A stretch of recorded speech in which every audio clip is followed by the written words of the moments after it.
Alright, making a video. Hey, with a cigarette. So it won't be as tight. Yeah. Yeah, so I'll take time to smoke it actually. Yeah. Anyway, weird video. It should be weird. Strange. At Heroin Church. And Vanilla Sky, the movie. So those two things ended up being combined.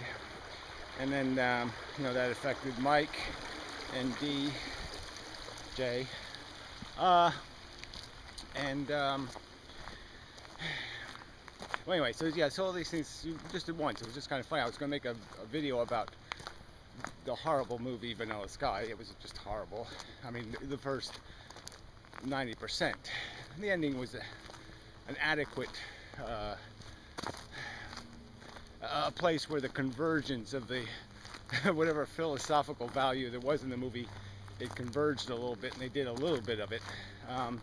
Obviously, the conclusion was exactly the opposite from what I would say a rational person would do, but regardless, I'll get to that hopefully.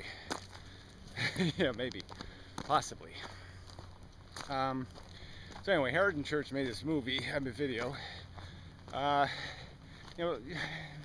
Alright, so first, Heroin Church. Yeah, he's a loose cannon. He's this is what he does. He's rude. Yeah, that's it. So nothing you can do about that. And he took an idea of mine, a statement of mine, just accusing love of being a bullshit word, and fundamentally explaining that the biggest part of the bullshit is that we cuteness controls our behavior. Something that we should understand to be obnoxiously irrelevant to how something ends up getting treated. This is not a good Olympics. The cuteness Olympics is a bad idea. It has nothing to do with the character of the sentient being being slotted for a fate in life based on something like cuteness. It's like inheritance or anything else. It's just bogus. So that's where Vanilla Sky sort of comes in, because we have this little turd of inheritance who lives this privileged life, squanders his what could be considered his power, his position of power, and fritters it on this hedonistic gratifications with little consequence to external consequence, hurt feelings, destroyed life. So anyway, I thought the movie it was horrible at creating that circumstance. They just create some psychotic woman, and I don't think you need to create a psychotic woman to create pain and suffering. And I think it just would have been better. They should have used a better example of callousness than the example they used, because it was just such an exaggeration. Her reaction was not believable. Yeah, not even close. So, the accident was more a cause of her psychosis than his guilt. I just think they should have made his guilt more obvious to justify his later being incapable of escaping, being haunted by her.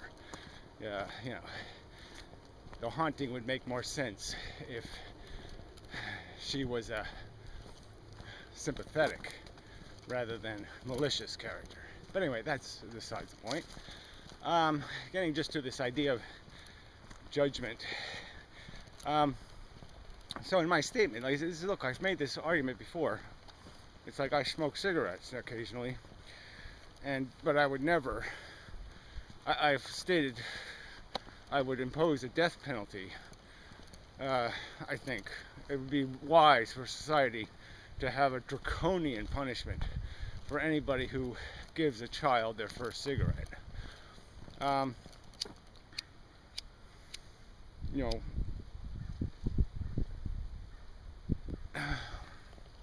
It's it's a complete waste vice. And that is our passion. It's the same kind of thing. It's just an addiction, like all these other addictions, like vegetarianism. He made the argument that he doesn't see the sense in somebody who still eats meat advocating for vegetarianism. Makes perfectly good sense to me that somebody can concede they're weak. They can't do it yet. Whatever their excuse is. Yeah, they make an excuse. That's what people do. They make excuses. It just seems idiotic to say, well, he understands it completely, correctly, that it's wrong, that it's bad, and you're going to criticize him for saying it's wrong and it's bad. Well, of course. That doesn't make any sense to me. Let me see what else. There's other analogies you could use. Say somebody's just made to be a warrior. They can still be against war. Even though they're wearing a uniform, because it's all they know how to do. It's what they're good at. How you doing? Hi. Family that walks together, I suppose. Anyway, don't really look like a family though. Yeah. Anyway, nothing looks the way it should anymore. But anyway, things change. Well, that's the stupid premise in the movie. 150 years he's supposed to be frozen, and he's just gonna pop back to the real world and fit right in. Yeah, I don't think so. But anyway, I'm sure he doesn't have any money left. It's pretty hard moving from privilege. That trip down to the basements, that's a long trip. It's a tough trip. Anyway, having and losing, might well be worse than never having at all. Open question, but just saying. All right, where were we? So it's, I think it's just incredibly naive of Heroin Church to, he doesn't understand the simple concept that your individual sentience is one individual sentience, and you live in a world with 6,999,999 other sentient beings. And the equation for your logic should not be, what's in it for me? What's in for me is childish philosophy. So the real game is, what's your effect on others?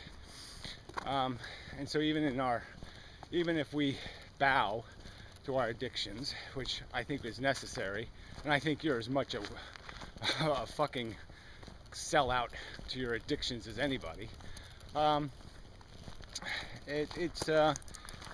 We can do them in a manner that is actually constructive, or less destructive at minimum. And I think Mike and DJ did a good job of explaining how, regardless of the fact that there might be some element of the cuteness factor bringing them together, that the fact is that they are constructively affecting each other, and that's good. And so they're not, this whole argument that you can, that's I'm just going to call it duplicitous hypocrite, because it's just, Heroin Church is just being so unfair, because he's whined and complained about his entitlement to pleasure, and his inability to play janitor. Well, what's your inability? But your own addiction and bigotry. So it's just such a canard for him to point fingers. Glass house, buddy. So what was the point? Yeah. So the fundamental point is that your real power as a human being is in your power to affect others. That's the big game. The big game is out here, where all these zillions of people live, and all this zillions of animals live, and all this sentience exists. This is one tiny piece of that big game. And it's just logical to recognize that, yeah, the most productive life I could live is one of complete doormat servitude to that mass that needs comfort. But as a practical matter, again, I'm addicted. I can't get around that. I guess I can get around it, but that's all I can do. I can navigate around it. It still has a gravity. I'm still going to be bound by my physical tolerances, my psychological tolerances. My needs are going to place a demand on how far I can travel down Janitor Road.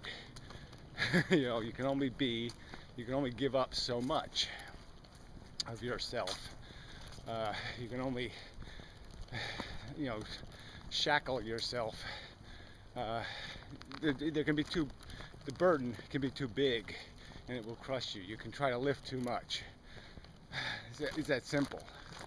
And our psychological vulnerability, as generally speaking, people who recognize life's futility and the sharp, painful blade, the sting of the whip, people who have felt it, these are people usually damaged and scarred.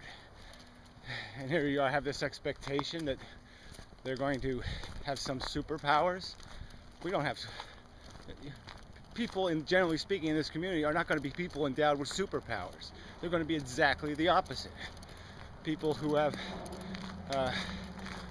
struggling just to stay on some plane of reasonableness, some capacity to eat another day,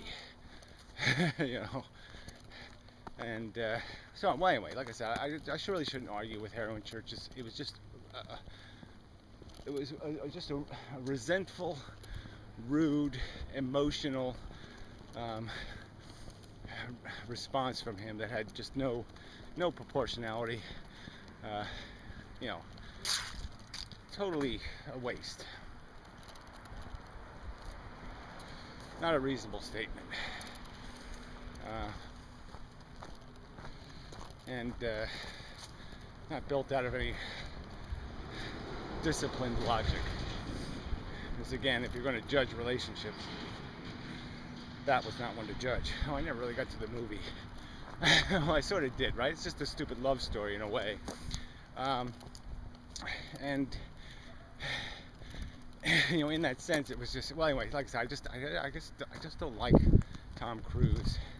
And it just felt like the whole first half of the movie just felt like watching his real life or something. It just had a slimy, oh God, this guy's insufferable. I'd run him over. But it just the plot flaws. Like I said, the exaggerated response from the super hot chick and all that kind of stuff. It just didn't make any sense. So what else do I want to add? Oh, the whole idea of freezing getting cryogenically frozen, and yet your brain still works. That doesn't happen. That you spend 150 years frozen, and you only have one dream. That doesn't work.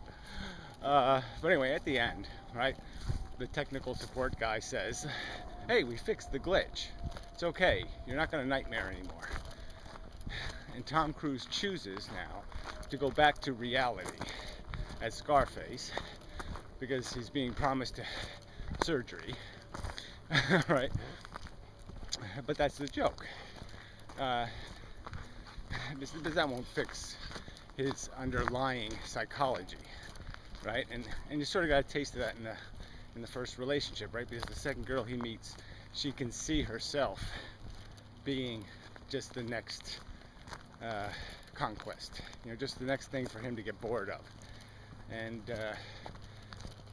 where in his character has he beaten that, right? Because you got an example of it too, like when he leaves the girl for the first time and he's feeling all, full of himself, like he's going to conquer the world, and 30 seconds of conversation and he's already back to the old lifestyle. So that's how deep his metamorphosis was. And so he has no chance in this.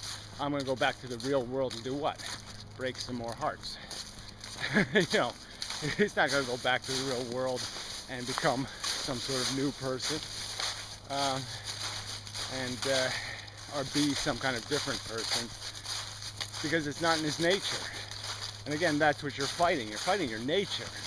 You're not fighting your character. You're not fighting what you want to be. You're fighting what you're designed to be. And that's really difficult.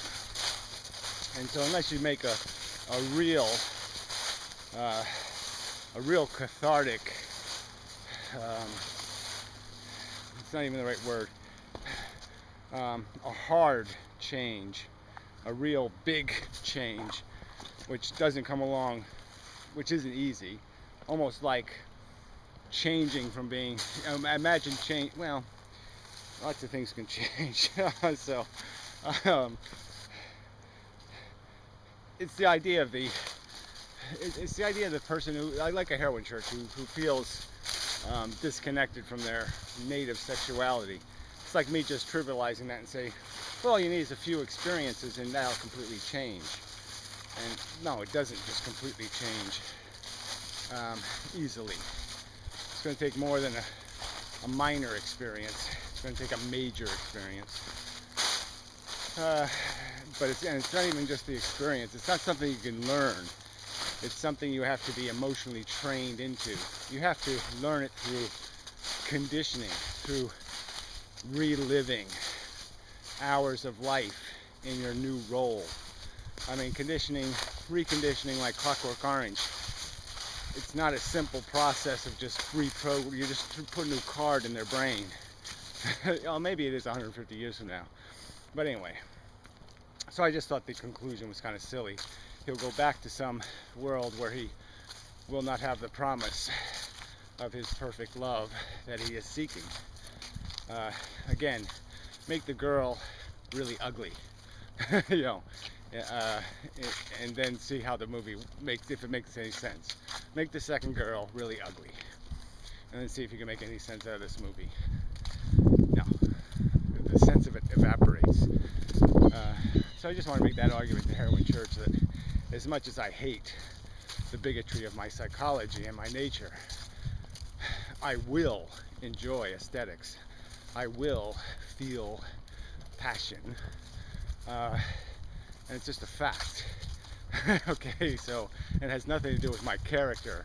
It has everything to do with my nature. So fuck you and your silly expectations that I stop being a man. Anyway, enough. Until next time.